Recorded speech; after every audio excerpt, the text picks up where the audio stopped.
తాకట్లో ఉన్న బంగారాన్ని విడిపించి ఆ రోజున మార్కెట్ ధర కట్టి మిగిలిన డబ్బును మీకు అందిస్తుంది కొమ్మూరి గోల్డ్. మాట వెనకాతలు ఇంకో బలమైన మాట ఉంది. అంటే ఇంతమంది 14 మంది నన్ను నమ్ముకుని వచ్చారు. అసలు నాకు అర్థం కాలేదండి, ఒక ఆడపిల్ల జీవితం మీద ఒక 14 మంది డిపెండ్ అయిపోయి, అందులో అన్నదమ్ములు కూడా, ఎవరైనా ఎక్కడైనా అన్నదమ్ములు కష్టపడి ఆడపిల్లల్ని సెక్యూర్ చేస్తారు. మీ ఇంట్లో అంత రివర్స్ ఏంటండి? అసలు నాకు ఎప్పుడు నాకు అర్థం కాదు. చిన్నప్పటి నుంచి కూడా 6వ సంవత్సరం నుంచి నేను డాన్స్ ప్రోగ్రామ్స్ ఇస్తూ, నేను అక్క చాలా సిస్టర్స్ లాగా ఎర్న్ చేస్తూనే ఉన్నాము. డిగ్రీ అయిన తర్వాత ఆంధ్రనాట్యం కోసమని ఇక్కడికి వచ్చాను. ఆ ఆంధ్రనాట్యం నేర్చుకునేటప్పుడు నాన్న వచ్చి ఫ్రెండ్స్ సినిమా తీస్తున్నారు, హీరోయిన్ క్లాసికల్ డాన్సర్ కావాలని తీసుకెళ్ళడము. ఇక చిన్నప్పటి నుంచి ఆ సంపాదన తల్లిదండ్రులకి ఇవ్వడమే తెలుసు కానివ్వండి. అదే ఓకే. ఇప్పుడు ఒక స్టేజ్లో మీరు మామూలుగా క్లాసికల్ డ్యాన్సులు ప్రోగ్రాంలు గట్రా చేయడం, అది it is not a full career. అప్పుడు ఇంకా ఏదో ప్రోగ్రామ్కి వెళ్తే వాళ్ళు ఏదో ఒక రెమ్యునరేషన్ లేకపోతే గౌరవ ఆనరోరియం ఏదో, దాంతో కూడా ఫ్యామిలీ గట్టాన్ అయ్యేది. నాన్న జర్నలిస్ట్, ఆయనకి ఓన్ మ్యాగజైన్ ఉండేది, నా దేశం పేపరు. నా దేశం. రామారావు గారు ఏదో ఎలక్షన్స్ అప్పుడు ఆ టైటిల్ నాకు కావాలని అడిగారు. అప్పుడు రామారావు గారికి ఇచ్చేసి ఈయన ఇంకా రిటైర్ అయిపోయినారు. ఓకే. అంతకు ముందర రామారావు ఏమైనా ఇచ్చారండి దానికి టైటిల్ ఇచ్చిన? నాకు తెలియదు, మాకు అప్పుడు చిన్నపిల్లలం, మాకు పెద్ద నాలెడ్జ్ లేదు. ఓకే. సో మా డాన్స్ ప్రోగ్రామ్స్ మీదే గెట్ ఆన్ అవుతూ వచ్చారు. అవునా? అన్నదమ్ములు మగపిల్లలు పెద్దన్నయ్యకి ఏదో ఒక 1000 రూపాయల కట్నానికి ఆశపడి అన్నయ్యకి పియూసీ అంటారు కదా, అప్పుడు 10th క్లాస్, అది అవ్వగానే పెళ్లి చేసేసారు. ఒక ఇల్లరిక పాలెళ్ళలాగా అన్నయ్య వెళ్ళిపోయాడు. పెద్దన్నయ్య.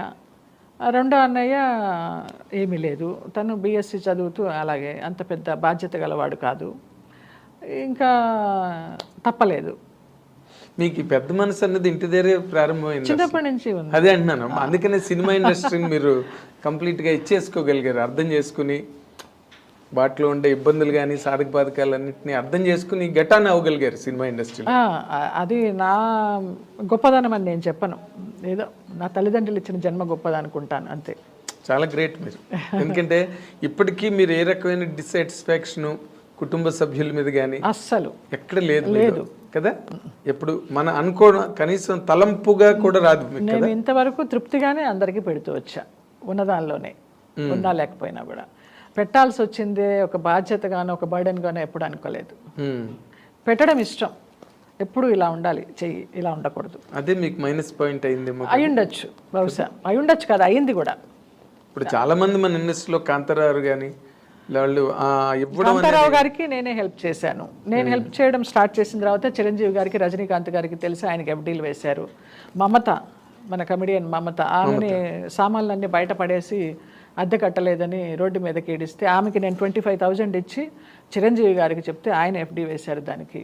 చిరంజీవి గారు ఒక గొప్ప మాట అంటారు ఎప్పుడు కూడా, నేను పాలకొల్లు నుంచి ఎవరో ఆయన అభిమానులు వస్తే అప్పుడు తీసుకెళ్ళాను, నాకు ఫోటో కావాలమ్మా చిరంజీవి గారితో అంటే, ఆయన అక్కిరాజు గారు అని చాలా పెద్ద ఆయన, మనం పాలకొల్లు వైపు షూటింగ్లకి దానికి వెళ్ళినప్పుడు లొకేషన్స్ పర్మిషన్ అది ఇచ్చేవారు. చనిపోయారు.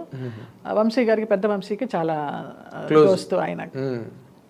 తీసుకువెళితే వాళ్ళతో ఫోటో దిగి నా గురించి చెప్పారు, ఈ అమ్మాయి వృత్తి వేరు ప్రవృత్తి వేరు, తను చేసే వేషాలకి తను చేసే సేవా కార్యక్రమాలకి అసలు పొంతనే ఉండదు, మేము ఏదైనా చిన్న సహాయం చేసి పెద్ద పబ్లిసిటీ ఇచ్చుకుంటాము, ఆ అమ్మాయి అలా కాదని కాంప్లిమెంట్ ఇచ్చారు నాకు.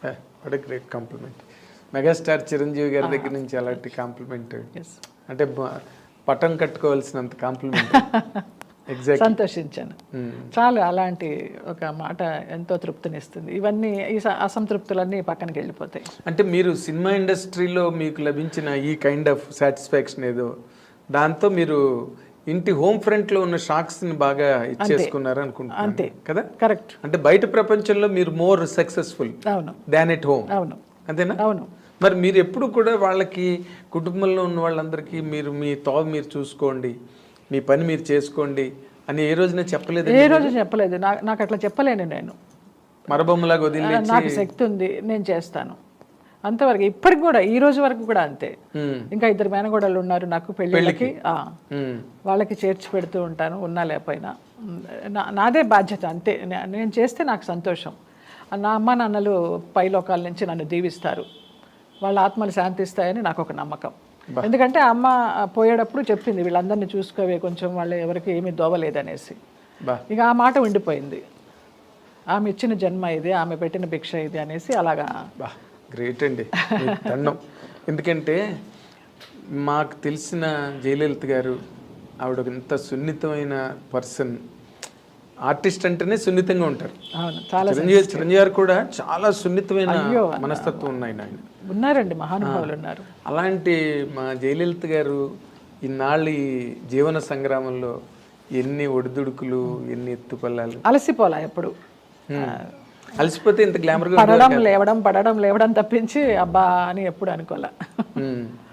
అంటే ఇన్ జనరల్గా నాకు అనిపించిన దాంట్లో మీది అంటే మీకుగా మీకు ఇప్పటి వరకు వెనకాతలు ఒక్కొక్కసారి పర్యావలోకనం చేసుకుంటే మనవి కొన్ని తప్పులు అనిపిస్తాయండి.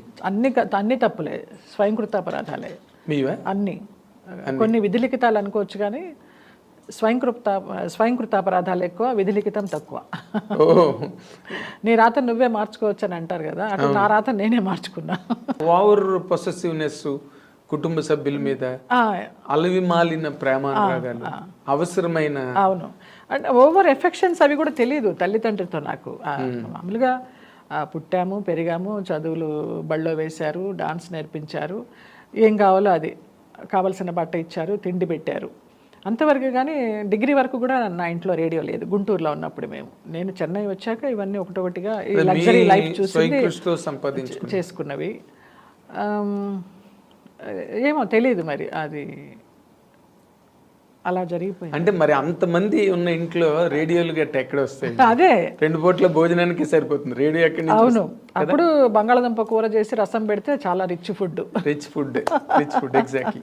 పైగా మీరు బ్రాహ్మలు, ప్యూర్ బ్రాహ్మలు. అదే అందుకనే ఇన్ జనరల్గా ఈ సినిమా ఇండస్ట్రీలోకి వచ్చిన తర్వాత మీరు మొదట బిగినింగ్లో అసలు మ్యారేజ్ అన్న కాన్సెప్ట్ మైండ్లో లేదండి మీకు? లేదండి, నాన్న అలాగ నూరిపోసేసారు. నేను డాన్స్ చేస్తున్నప్పుడు, క్లాసికల్ డాన్స్ ప్రోగ్రామ్స్ ఇస్తున్నప్పుడు IAS ఆఫీసర్స్, IPS ఆఫీసర్స్ వచ్చేవారు. అమ్మాయి చాలా బాగుంది, మేము సంబంధం చేసుకుంటామని. అసలు పెద్దగా కేకలు పెట్టేసేవారు. హార్ట్ నా పిల్ల డాన్సర్ అన్న కావాలి, పెద్ద హీరోయిన్ అన్న కావాలి, అంతే, పెళ్ళనేది చేయని జన్మలో దానికి అనేవారు. అలాగా నాకు కూడా నిజమేనా తండ్రి కాదు ఊరికే అంటే మన జనరల్గా ఎవరైనా ఏ ఫాదర్ అయినా ఆడపిల్ల ప్రైమ్ మినిస్టర్ అయినా పక్క నుంచి సంబంధాలు చూద్దాం ట్రై చేస్తారు. ఆయనకి లేదు అసలు ఆ ఉద్దేశం. ఇంకా అమ్మ కూడా చాలా నార్మల్ హౌస్ వైఫ్. నేను ఆవిడ చూసానండి, అసలు నోట్ల నుంచి మాటే రాదు. అవును, అలాగా ఒంటి నిండా నగలేసుకుని కూర్చుంటుంది. నేనేం కొనుక్కుంటే ఆవిడకి కూర్చోవడం చెన్నైలో నాకు కూడా కొనిపెట్టే పాపాయి అంటది. అవన్నీ వేసుకుని నా నగలన్నీ వేసుకుని ముత్తైదు నిండుగా అలా కూర్చుంటుంది, అంతే. ధన్యులండి మీ తల్లిదండ్రులు, నిజంగా మీ కుటుంబం. ఎందుకంటే మొత్తం వాళ్ళ శక్తి అంతా దేవుడు మీలో పోస్తాడు. మీరు తెలియదు, ఎస్ వాళ్ళందరినీ చూసుకోవాలి, ఎక్కడో కూడా వాళ్ళ మీద పొరపచ్చాలు లేకుండా. బట్ అలాంటి మీకు అంతలా చెవిలో ఇల్లు కట్టుకుని నూరు పోసారు మీ ఫాదర్ అని మీరు చెప్తున్నారు. మరి ఆ రెండో మ్యారేజ్ అసలు ఎట్లా అంటే అది? ఏది రెండు ఇన్ ది సెన్స్ సెకండ్ స్టేజ్లో మీరు మొదట మ్యారేజ్ అన్న పాయింటే లేదు. మొదట మ్యారేజ్ చేసుకున్నాను కదా, మూవీ చేసేటప్పుడు అతనితో లవ్, ఒక 7 సంవత్సరాల లవ్, పెళ్లి చేసేసుకోవడం, ఇంట్లో ఇష్టం లేదు. లవ్ అంటే లివింగ్ టుగెదర్ ఊరికే? లవ్వే. ఇంటికి వచ్చేసేవాడు, మార్నింగ్ నుంచి నైట్ వరకు మన ఇంట్లోనే ఉండేవాడు. నేను ల్యాండ్ లైన్ అయితే ఎవరైనా ప్రొడ్యూసర్ ఫోన్ చేస్తే నేను గొంతు మార్చేసి జయలలిత లాగా కాకుండా వాళ్ళ సిస్టర్ లాగానో ఎవరిలాగానో, లేదండి బిజీగా ఉంది వేరే షూటింగ్లో అని చాలా షూటింగ్లు మానేసిన సందర్భాలు ఉన్నాయి ఇతనితో ఉండడానికే. అట్లా అంత లవ్ చూపించాడు అనమాట. ఇంట్లో లవ్ తక్కువ నాకు. ఎవరికి వాళ్ళు షూటింగ్ నుంచి వచ్చేసరికి నిద్రపోతూ ఉండేవాళ్ళు, లేకపోతే డైనింగ్ టేబుల్ మీద ఫుడ్ ఉంటే పెట్టుకుని తినడమో, లేకపోతే అది కూడా లేకపోతే పడుకోవడమో చేసేదాన్ని. రోజుకి 3 షిఫ్ట్ చేసేదాన్ని. పెద్ద నాతో ఎవరు ఇంట్లో వాళ్ళు కూడా షూటింగ్కి వచ్చేవాళ్ళు కాదు. నా ప్రొఫెషన్ ఇల్లు ఎంత మీ డబ్బులేక తప్పితే మీరు ఇక అంతే, జగమెరిగిన సత్యం అది. అంటే మీరు లివింగ్ టుగెదర్ అండి? మ్యారేజ్ లేదు, మ్యారేజ్ చేసుకున్నాం చోటానికరమ్మ ఆలయం అని కొచ్చిన్లో. చాలా 7 ఏళ్ల లవ్ తర్వాత లవ్ లో ఉన్నప్పుడు చాలా మంది పెద్దలు చెప్తూ వచ్చారు. చలపతిరావు గారు కానీ, గోపాలకృష్ణ గారు కూడా మీకు చెప్పడం నాకు తెలుసు. నేను అబద్ధం చెప్పా ఆయనకి, గోపాలకృష్ణ గారికి. కేరళలో షూటింగ్ అని చెప్పి వెళ్ళి పెళ్లి చేసుకున్నాను. నేను పెళ్లి చేసుకుని వచ్చిన తర్వాత తిరుపతిలో షూటింగ్ మాది. ఏదో నేను, కిన్నెర, గోపాలకృష్ణ గారు, శారద గారు, పరిచయమా ఏదో సినిమా, పరిచయమా ఏదో పేరు, దాని పేరు. ఆ సినిమా అప్పుడు ముక్కు పగిలిపోయింది. ఏంటే ఏమైందన్నారు. అప్పుడు కొట్టడం కూడా స్టార్ట్ చేశాడు మా ఆయన. అయితే ఫేషియల్ చేయించుకోవడానికి వెళ్ళాను గురువుగారు బ్యూటీ పార్లర్కి. అమ్మాయి గోరేదో తగిలిందని చెప్పా. అబద్ధం చెప్తున్నావు కదా అన్నారు. అప్పుడు ఏసీకి వచ్చి ఇక కూర్చుని ఆయన మీద పడి ఏడుస్తా కూర్చున్నా. ఇది జరుగుతుంది గురువుగారు అని. నేను చెప్పానా వద్దని. వాడు దొంగకోళ్ళు పట్టే మొహంలా ఉన్నాడు. ఎందుకు అలాగా తొందరపడ్డావు, ఇప్పుడు సినిమాలు కూడా పోయినాయి, నీ క్యారెక్టర్లు ఎవరెవరికో వెళ్ళిపోతున్నాయి అనేసి ఆయన బాధపడ్డారు. అవును, వాళ్ళు పరుచూరు బ్రదర్స్ ముఖ్యంగా గోపాలకృష్ణ గారు అయ్యో గురువుగారు టైంలో ఆయన ఒక దాన్ని ఏమంటారు, ఒక బడిలాగా మిమ్మల్ని అందరినీ అయ్యో కాపాడుకున్నారు. నిజంగా శారద గారికి క్యారెక్టర్లు రాసిన, మీకు రాసిన, శివపార్వతి గారికి రాసిన, ఆయన చాలా తాపత్రయపడ్డేవారు. మళ్ళీ నిన్ను ఒక శారదలాగా చేయాలి నాకు అనేసి. కానీ మనకి రాసి ఉండాలి కదా. ఆయన మాటలు అప్పటికే ప్రొడ్యూసర్స్ చాలా మంది మాటలు వినడం కూడా మానేశారు. వాళ్ళ ఇష్టం, హీరోలే క్యారెక్టర్స్ అదే అంటే ఒక ట్రెండ్ దాటిపోయింది, అయిపోయింది, మారిపోయింది. వాళ్ళు ట్రెండ్ ఉన్నంత కాలం వాళ్ళు రూల్ చేశారు, బాగా చేశారు. వాళ్ళు రూల్ చేశారు అసలు ఎంత చెప్తే అంత వాళ్ళు. అవును. తర్వాత ఆ టైం దాటిపోయింది. ఇప్పుడు ఆ మ్యారేజ్ ఎప్పుడైతే అలాగా ప్రాబ్లం వచ్చిందో, మీరు అంటే గతంలో సావిత్రి గారికి కూడా జమినీ గణేష్ని చేసుకోవద్దని రామారావు, నాగేశ్వరరావు, చాలా మంది, నాగిరెడ్డి గారు, చక్రపాణి గారు లాంటి వాళ్ళు కూడా చెప్పారంట. కాకపోతే అదృష్టం ఏంటంటే మీరు మరీ సావిత్రి గారి రేంజ్కి వెళ్ళిపోలేదు. అదే అలాంటి ఒక డెస్పరేట్ మూమెంట్స్ ఏమైనా వచ్చేయండి? ఏం లేదు అస్సలు. కుంగిపోవడం కానీ, ఏంటి లైఫ్ ఇలాగ అనుకున్నాను ఇలాగైందని చచ్చిపోవాలనే ఆలోచన కానీ ఎప్పుడు రాలేదు.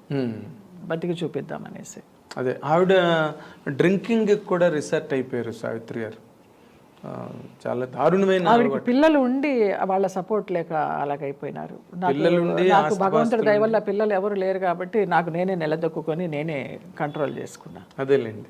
అదే మీరు పిల్లలందరికీ, కుటుంబ సభ్యులందరికీ అమ్మ అయిపోయారు కదా, అందుకని మళ్ళీ అమ్మ వాళ్ళని అనిపించలేదు మీకు? లేదు కదా, అస్సలు అనిపించలేదు.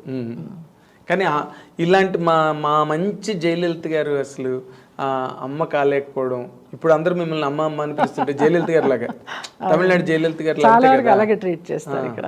ఆవిడ నేషనల్ నెట్వర్క్ ఇంటర్వ్యూలు ఇచ్చినప్పుడు కూడా జయలలిత గారు చెప్పారు, నేను మామూలుగా ఇంట్లో అమ్మను కాలేకపోయాను కానీ బట్ ఐ బికేమ్ ఎన్ అమ్మ టు హోల్ తమిళనాడు. ఎంత గొప్పదనం అండి అసలు, చాలా గ్రేట్. మీరు ఒక చిన్న సైజులో మీరు అట్లాగనమాట, ఇంట్లో ఫ్యామిలీ సంబంధించి. కానీ ఈ షాక్స్ లేదా ఈ డెస్పరేట్ సెట్ బ్యాక్స్ ఇవన్నీ మీ కెరీర్ మీద ఎప్పుడు ఇంపాక్ట్ ఏం చూపించలేదండి. నేను చాలా లైట్గా తీసుకుంటూ పోయినాను ఈ దెబ్బలన్నీ కూడా. ఎక్కువ అది తట్టుకోలేనంతగా, నేను భరించలేనంతగా ఎప్పుడు మైండ్కి తీసుకోలేదు. ఇలాగైందా అవని, రేపు మంచి జరుగుతుంది, అలాగే పాజిటివ్తో వెళ్ళాను కానివ్వండి. నా కెరీర్ మీద ఏమి ఇంపాక్ట్ చూపించలేదు. అంత పెద్ద కెరీర్ అని కూడా చెప్పను నాది, బట్ వెళ్ళిపోయింది, సామాన్యంగా వెళ్ళిపోయింది అలాగంతే. తర్వాత అసలు ఇన్ జనరల్గా నేను చూస్తుంటే ఓ పక్కన బ్రదర్స్, ఇంకో పక్కన ఫాదరు, ఇంకో పక్కన పెళ్లి చేసుకున్న వ్యక్తి, మీ పాలిట మొగాళ్ళే ఎక్కువ శత్రువులు